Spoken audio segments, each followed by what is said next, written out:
Good morning. This is Pastor Jeff. I want to read to you a chapter from one of my favorite books. It's called On the Anvil by Max Lucado.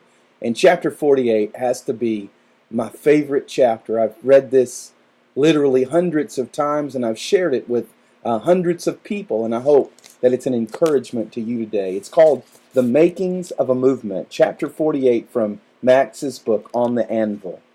Each of us should lead a life stirring enough to start a movement. We should yearn to change the world.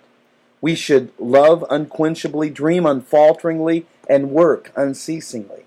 We should close our ears to the manifold voices of compromise and perch ourselves on the branch of truth. We should champion the value of people, proclaim the forgiveness of God, and claim the promise of heaven. And we should live a life stirring enough to cause a movement. Will we see a movement occur? Perhaps, perhaps not. Movements never run their course in one generation.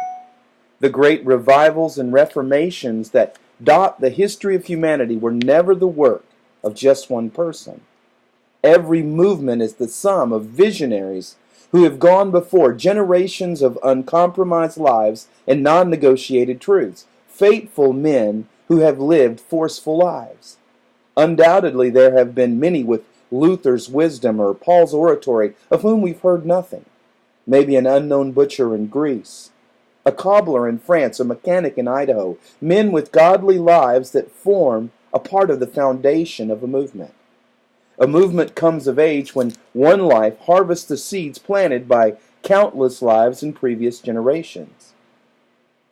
A movement occurs when one person, no greater or lesser than those who have gone before, lives a forceful life in the fullness of time.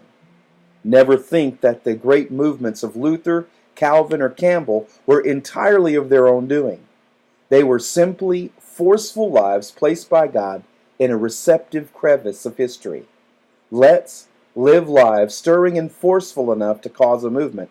A true mark of the visionary is his willingness to lay down his life for those whom he'll never see.